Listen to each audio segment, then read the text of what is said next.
यानी अब मारवाड़ के कई सिपाहियों को मरने के लिए तैयार रहना पड़ेगा। क्या कहा आपने? कुछ भी तो नहीं चला। कहते क्यों नहीं खुलकर कि आपको भी प्रताप ही बहादुर लगता है? इतना बहादुर कि जंग का नतीजा चाहे हार हो चाहे जीत, पर आपके नजर में जंग का सबसे असली जंगजू प्रताप ही।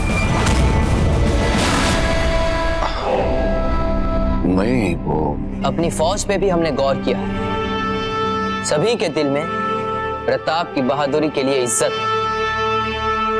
हमारे लिए तो कभी किसी ने ऐसा सोचा ही नहीं। वो आप ऐसी बातें क्यों कर रहे हैं जलाल? आप शहंशाह जलालुद्दीन मोहम्मद अकबर हैं और पिछले कुछ महीनों में आपने जितना हासिल किया है वो कोई ख्वाब ख्याल में नहीं सोच सकता।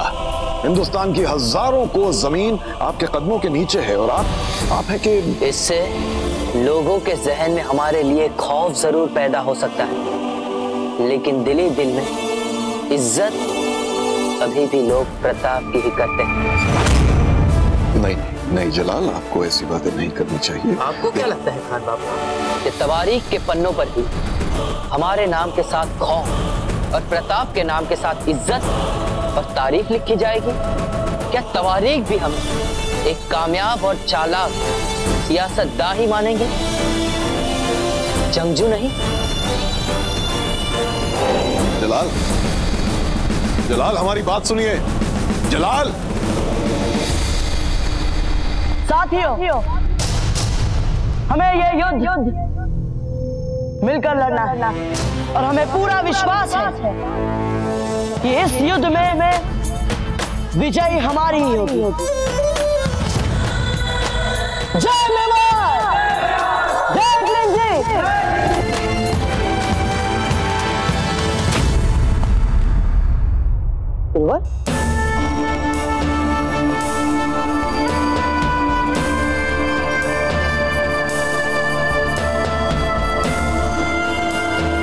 आप लोग जाकर तैयारियां कीजिए। सौभाग्य देखिए हमारा गुरु, आप स्वयं यहाँ आ गए, अन्यथा हम आपके पास आज के युद्ध के लिए अंतिम दिशा निर्देश लेने आ ही रहे। और प्रताप, युद्ध शास्त्र, रणनीति, व्यूह रचनाओं के विषय में जितना आप जानते हैं उससे अधिक आपको बताने के लिए तो ज्ञान हमारे पास भी नहीं, किंतु हम यहाँ आज आपको अवश्य आपके शत्रु का एक नया दृष्टिकोण बताने आए। बताइए गुरु। युद्ध तो आपने बहुत लड़े हैं प्रताप, किंतु अन्य युद्ध में और इस युद्ध में अंतर है। धर्म युद्ध है। धर्म युद्ध में आपके सामने केवल आपका शत्रु ही नहीं होता, आपके मित्र, आपके सगे संबंधी तो भी हो सकते हैं जिनका आप आदर सम्मान करते हैं। ऐसे में आप युद्ध कैसे लड़ेंगे? ऐसी स्थिति में युद्ध करना आपका कर्तव्य बन जाता है।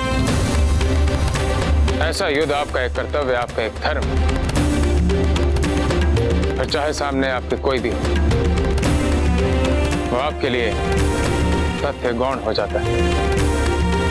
ऐसे में अपने प्रियजनों पर शस्त्र उठाने से आपके हाथ नहीं कांपने चाहिए। नहीं कांपेंगे गुरुवर, कैसे कांपेंगे? आप होंगे ना हमारे साथ वहां? नहीं कोई पता। क्या? यही तो हम आपसे कहने आए। इस धर्म युद्ध में हम मारवाड़ की ओर से लड़ेंगे।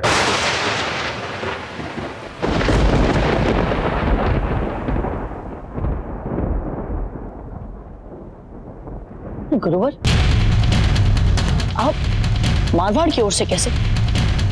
आप तो जानते हैं ना कि वे अधर्म है, और आपने तो सदा धर्म का साथ दिया है गुरुवर। धर्म क्या है को पता? धारण करने योग्य व्यवहार।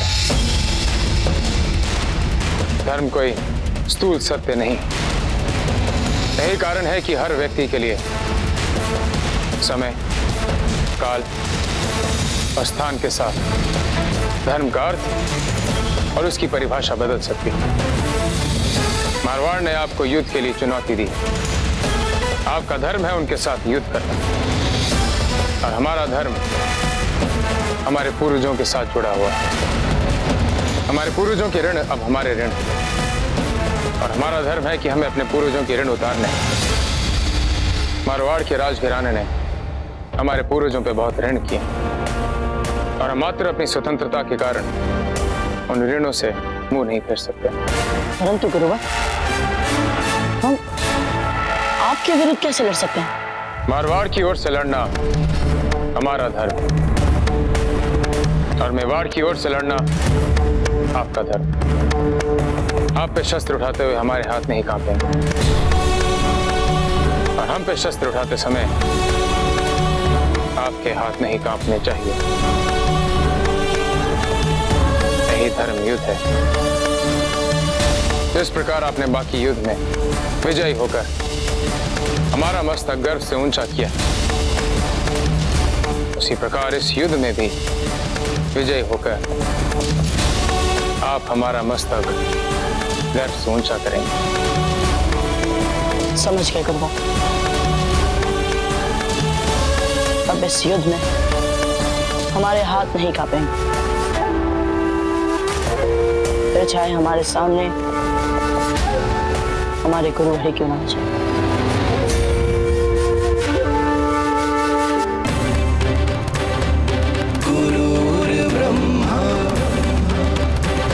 विजय भव। गुरुर्विष्णु गुरुर्देवो महेश्वर। जय क्लिंग जी। गुरुरेव परं ब्रह्म तस्मै श्री गुरुवे नमः।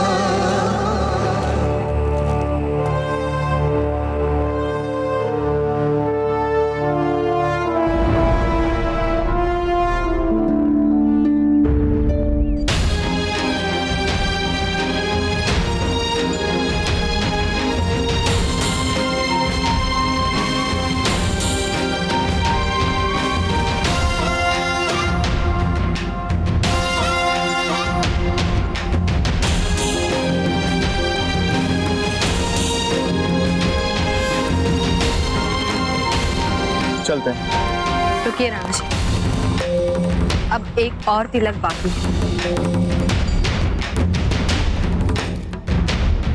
ठहरिए। ये विजय तिलक हमारी लाडली फूल करेगी।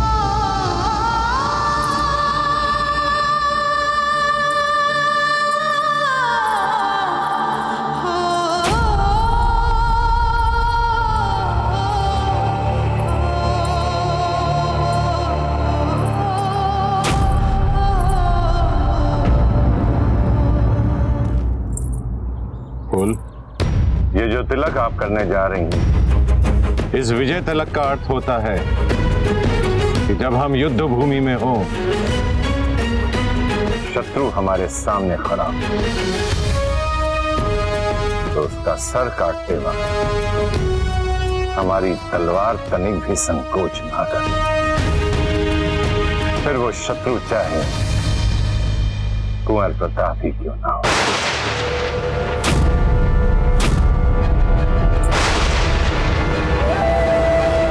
आप ये जानते हुए हमारा विजय तिलक कर दें।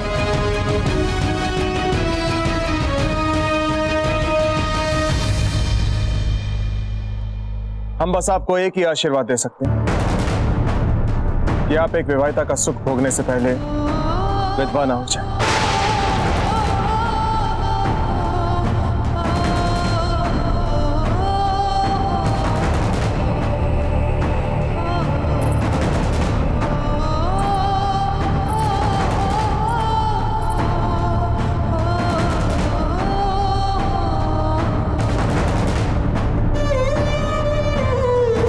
आप अपना ध्यान रखिए फूल, और व्यर्थ की चिंता मत कीजिए। हमारा मन कहता है इस युद्ध का जो भी परिणाम होगा वो सबके लिए कल्याणकारी होगा।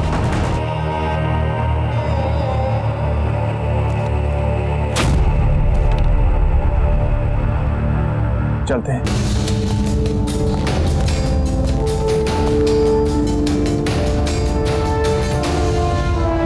जय मेवाड़!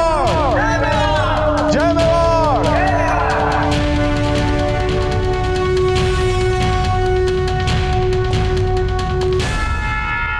बात है फूल, कुछ कहना है? दादा, हमने बड़े दादा से एक वचन मांगा था कि वो इस युद्ध में कुंवर प्रताप का कोई भी अहित न होने दे, किंतु उन्होंने ये वचन देने से हमें स्पष्ट मना कर दिया। दादा, क्या आप हमें दे सकते हैं ये वचन?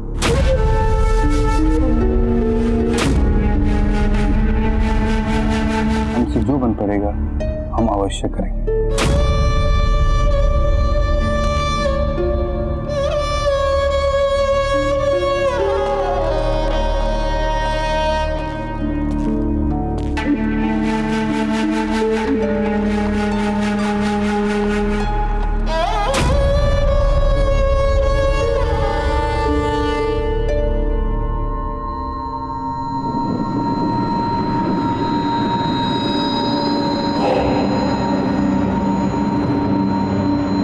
शहंशाह, शहंशाह, ये हम क्या सुन रहे हैं? आप मैदान जंग तशरीफ ले जाए? क्यों? क्या जरूरत है इसकी?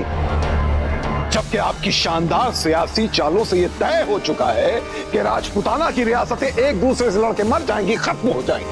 फिर मैदान जंग में जाके अपनी जान को जोखिम में डालने की जरूरत क्या है? वजह क्या है इसकी? बताइए। लुत्फ। लुत्फ? मैदान जंग में लुत्फ? हाँ, एक चालाक और कामयाब सियासतदान की मानींद नहीं, बल्कि ये जंगजू के मानींद लुत्फ उठाना। और खान बाबा, जब हमने सियासत की बिसात पर ऐसी मोहरे बिठा दिए जिसमें मौजूदा जंग का नतीजा चाहे जो भी नहीं, फायदा हमारा ही होगा। और फिर इतनी शानदार सियासती दानिशमंदी दिखाने के बाद मैदान जंग में अपने ही दुश्मनों को आपस में लड़ते हुए, कटते हुए, खून बहाते हुए, तड़पते हुए देखने का लुत्फ भी ना उठा पाए।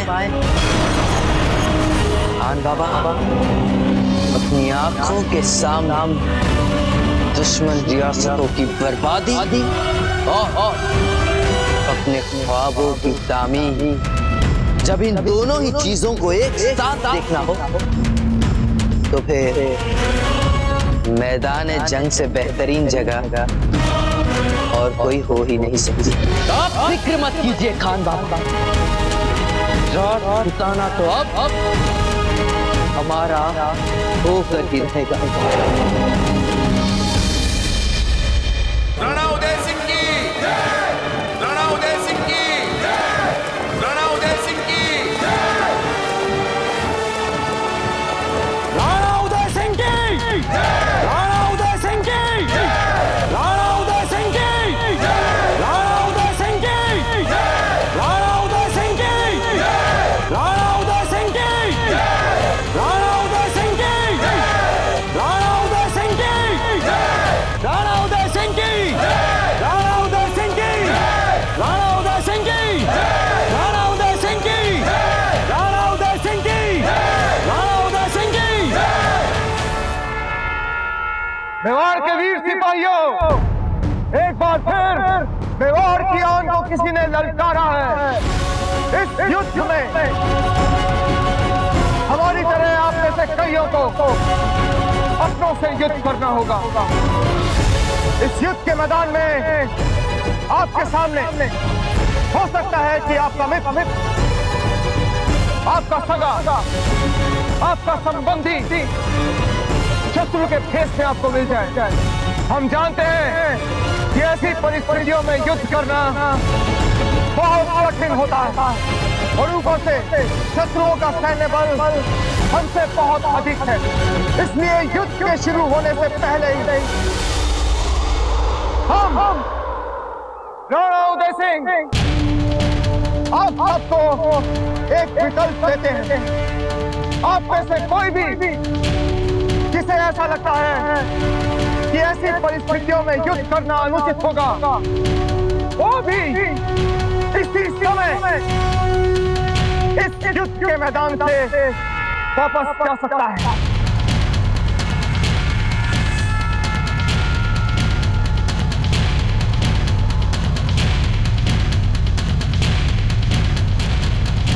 उत्तम, अति उत्तम।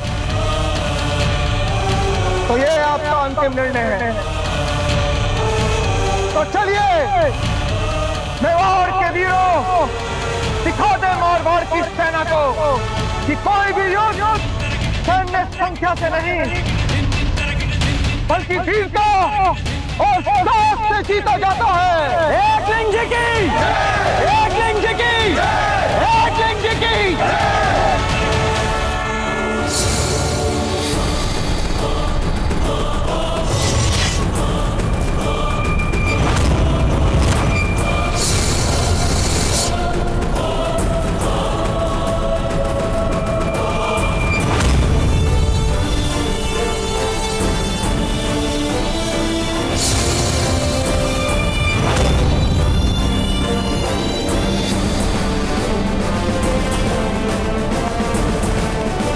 जलाल, जलाल,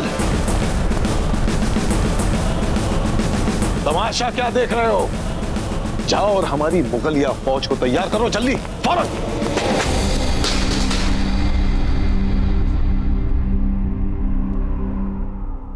रावत जी, सेनापति प्रताप की टुकड़ी कहाँ है?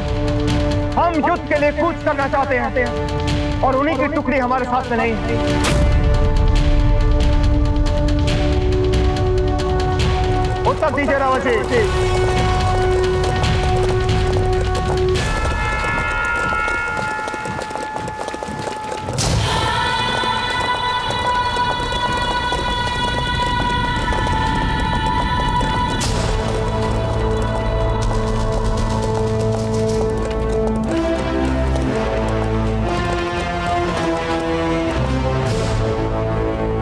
सेनापति प्रताप, आप देर से आए हैं। हम सब कुछ सह सकते हैं लेकिन अनुशासनहीनता बिल्कुल नहीं। कारण बताइए। हुकुम, हम अपनी टुकड़ी के विलंब के लिए आपसे क्षमा चाहते हैं। हमारी सैन्य टुकड़ी इस युद्ध के लिए विशेष तैयारियां कर रही है।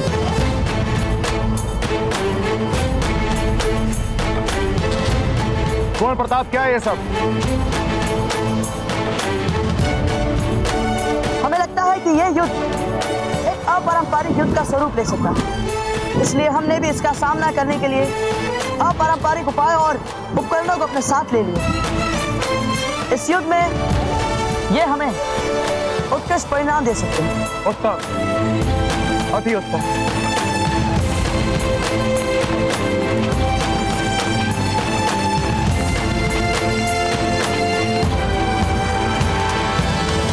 खंबा गणी राणा जी। गणी खंबा। मैं पेमा, इन भीलों का सरदार। हम भी आपका साथ देना चाहते हैं इस युद्ध में मेवाड़ की ओर से। अपने वीर जवानों के साथ मिलकर हम भी इस युद्ध में सम्मिलित होने की आज्ञा चाहते हैं आपसे। हम भी लड़ेंगे आपके साथ। सरदार पेमा, अभी अभी आपने युद्ध में अपने वीर सैनिकों को खोया और हमने अपने मित्र और आपके वीर सरदार राणा खेता। उसके बाद भी आप हमारे साथ हमारे युद्ध में सम्मिलित होना चाहते हैं?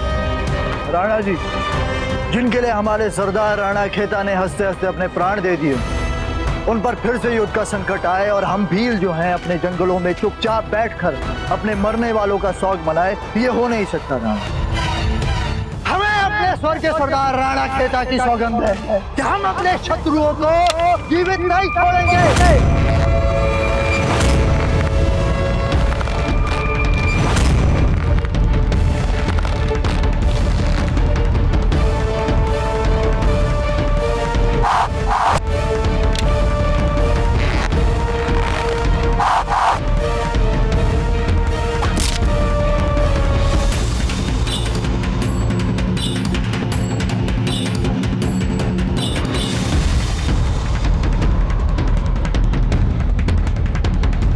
उत्तम सरदार पेमा, अति उत्तम।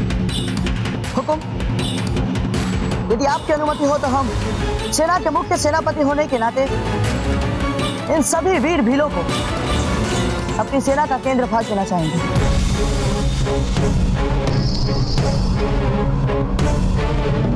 अवश्य सेनापति प्रताप। जय मेवाड़! जय मेवाड़! जय मेवाड़! जय मेवाड़! जय मेवाड़! जय मेवाड़! जय मेवाड़!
अब हमारी रणनीति होगी।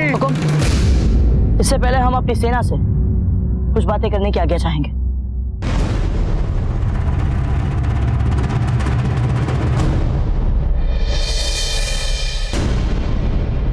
हमारे वीर सिपाहियों, हमें आशा ही नहीं बल्कि पूरा विश्वास है कि आप शत्रु दल की संख्या देख हम में से किसी के भी उत्साह पर कोई असर नहीं होगा। मत भूलिए कि हम मेवाड़ी हैं। हमारा एक एक सैनिक 100 के बराबर है। गोकुलदास जी, भला आपकी तरह कोई भाला फेंकने वाला होगा उस मारवाड़ की सेना में? याद कीजिए, आपके पिता ने हमारे महाराणाओं के साथ कंधों से कंधा मिलाकर युद्ध लड़ा। शत्रु दल की सेना में उन्होंने अपने भालों के जौहर हाहाकार मचा दी। उनका एक हाथ चला गया, किंतु साहस नहीं गया। और उन्होंने आज फिर अपने एक लौते पुत्र को मेवाड़ के लिए लड़ने भेज दिया। इसे कहते हैं वीरता की अविरल परंपरा। तो बोलिए गोकुलदास, उन शत्रुओं को अपने बालों का जौहर दिखाने के लिए तैयार है आप? जय मेवाड़! जय मेवाड़! जय मेवाड़! जय मेवाड़! जय मेवाड़! जय मेवाड़! केसरीनाथ जी, सेना के लिए भोजन बनाने वाला कैसे अपनी वीरता, साहस और युद्ध कौशल से अश्वरोही दल का नायक बन सकता है? ये कोई केसरीनाथ जी की अद्भुत कहानी से सीखे। बोलिए केसरीनाथ जी, क्या आप तैयार हैं मुगलों को सहायता देने वाले शत्रुओं को दंड देने के लिए? क्या आप सब तैयार हैं? जय मेवाड़! जय मेवाड़! जय मेवाड़! जय मेवाड़! जय मेवाड़! जय मेवाड़! जय मेवाड़! जय मेवाड़! जय मेवाड़! जय मेवाड़! जय मेवाड़! जय मेवाड़! जब कमजोर सेना के सामने हमारी जैसी विशाल सेना खड़ी हो तो वो अपने डर और भय को छिपाने के लिए इसी तरह चिल्ला चिल्लाकर उत्साहित करते हैं। क्या आपको भी ऐसे उत्साह की आवश्यकता है? ये मत भूलो कि आप सब मारवाड़ के शेर हैं, और शेरों को कोई भय नहीं होता है। आपको भयभीत होने की कोई आवश्यकता नहीं है। जिन्हें भयभीत होना है वो आपको देखकर भयभीत होंगे।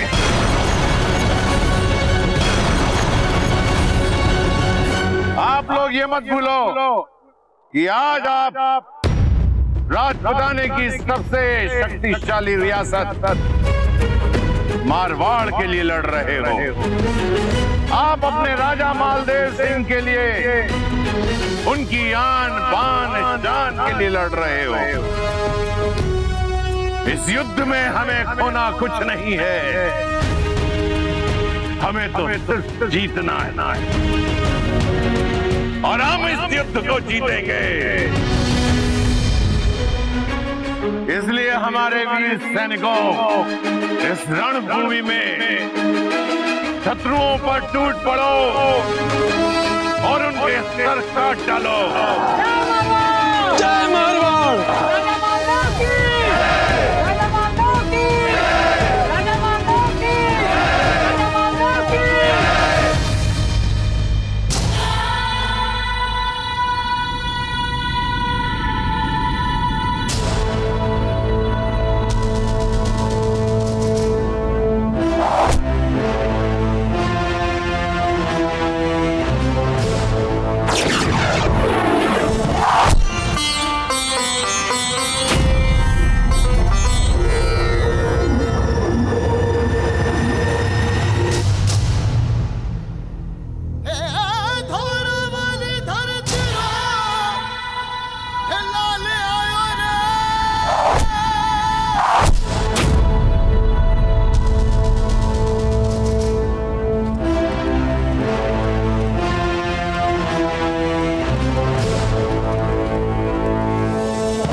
घबराइए नहीं, ये युद्ध की घोषणा नहीं है।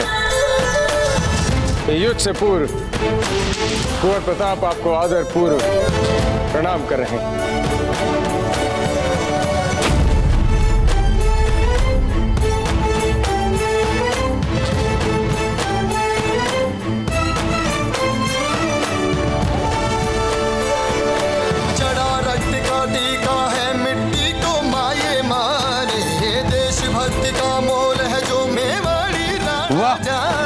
युद्ध भूमि में युद्ध से पहले ऐसी शालीनता, वाह!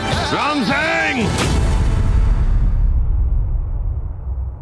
कुंवर प्रताप, इन पैतरों से आपके पिता के पाप नहीं धुलने वाले हैं। ये युद्ध तो होकर रहेगा, क्योंकि मारवाड़ ने मेवाड़ का विश्वासघात भी देखा है और कायरता भी। अब कोई युद्ध कौशल हो तो वो भी दिखा दें।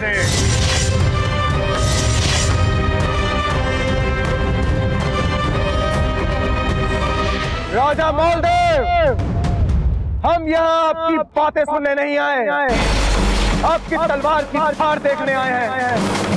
एक बात याद रखिएगा, मेवाड़ के वीरों की तलवार जब एक बार उनके मयान से निकलती है, वो अपने शत्रु का रक्त पिए बिना वापस मयान में नहीं जाती। याद रखिएगा ये बात।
धनुर्धर दोबारा बाण छोड़ो।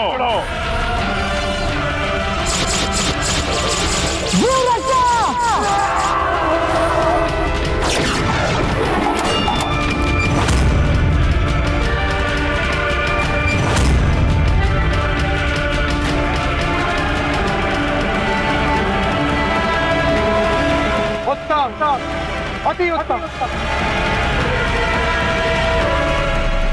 हुजूर, मालदेव की सबसे बड़ी मुसीबत है वो आचार्य है राघवेंद्र। जब तक वो उनके साथ है, प्रताप का कुछ बिगड़ने वाला नहीं है। राजा जी, कुंवर प्रताप ने अपने सैनिकों को अच्छा रक्षा अभ्यास कराया है, इसलिए तीरों की बौछार से कुछ नहीं होगा।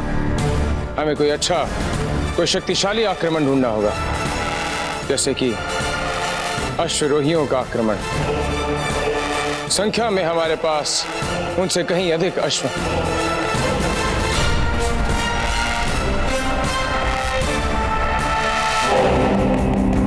लगता है आज प्रताप का गुरु राघवेंद्र प्रताप का लिहाज नहीं कर रहा है। अश्वरोही सेना आगे बढ़ो और मेवाड़ की अग्रिम पंक्ति को कुचल कर रख दो। आगे बढ़ो।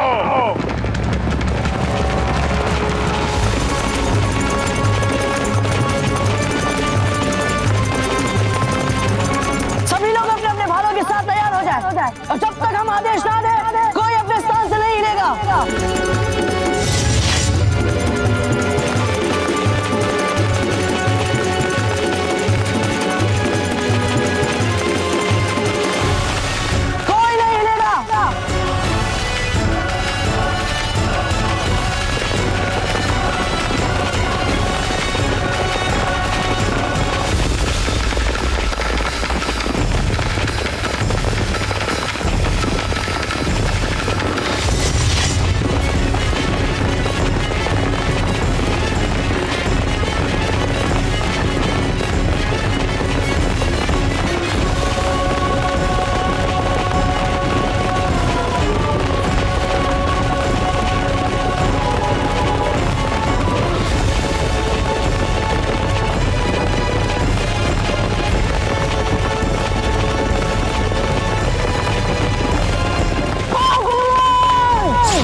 बाजीराज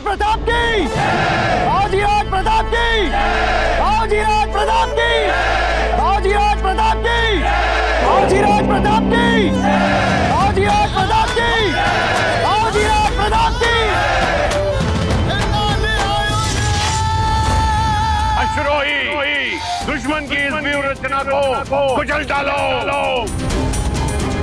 जाओ।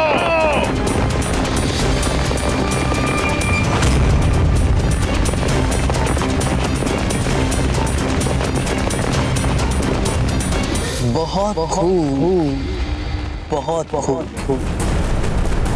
लगता है प्रताप अब आपको अपने मुट्ठी भर सिपाहियों की मदद से मारवाड़ के पूरे फौजी तूफान को संभालना है। अब बच के दिखा। सेनापति प्रताप, मारवाड़ ने एक बार फिर अपना अश्वरोही दस्ता भेज दिया है। क्या आपने इसकी अपेक्षा की थी पहले?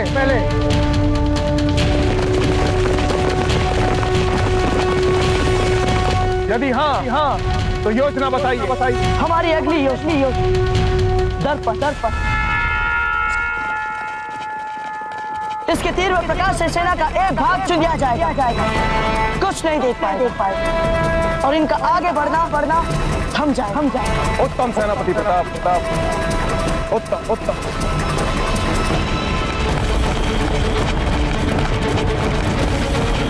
सरदार पेमा, आप अपनी भील टुकड़ी को लेकर आगे बढ़िए और जैसे ही शत्रु सेना हड़बड़ाती है आप उनको रास्ता बंद कर दीजिए।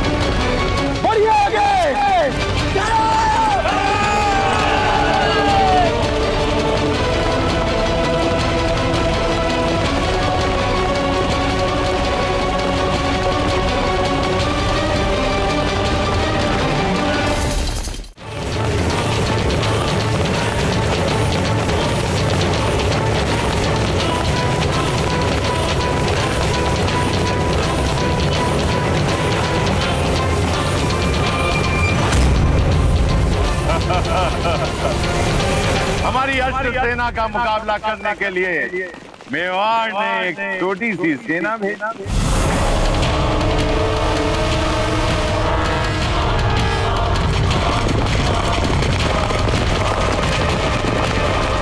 लगता है वो सैनिक लड़ने नहीं आत्महत्या करने आ रहे हैं।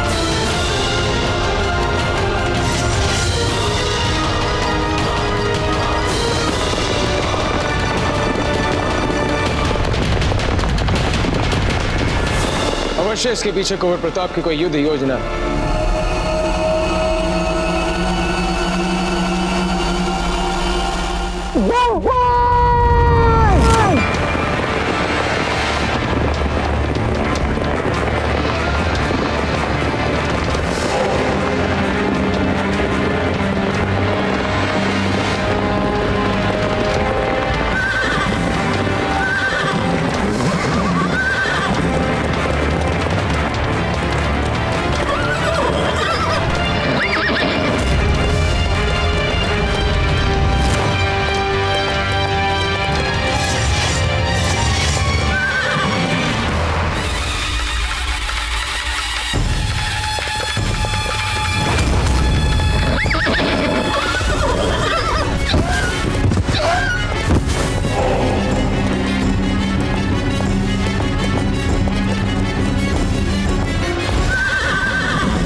अब हम यहाँ खड़े प्रताप के एक के बाद एक पैतरे नहीं देख सकते।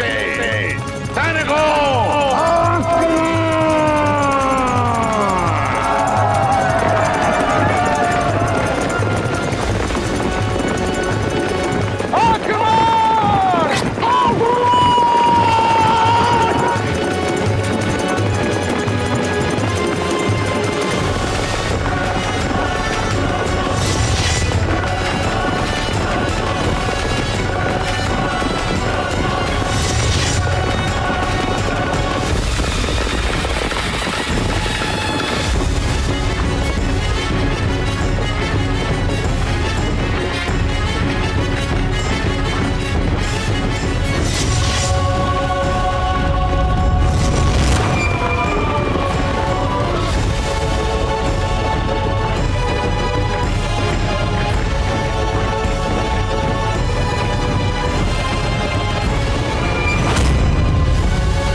मेवाड़ के वीर महाराणा प्रताप के जीवन को करीब से जानने के लिए चैनल को सब्सक्राइब करें और बेल आइकॉन दबाना न भूलें।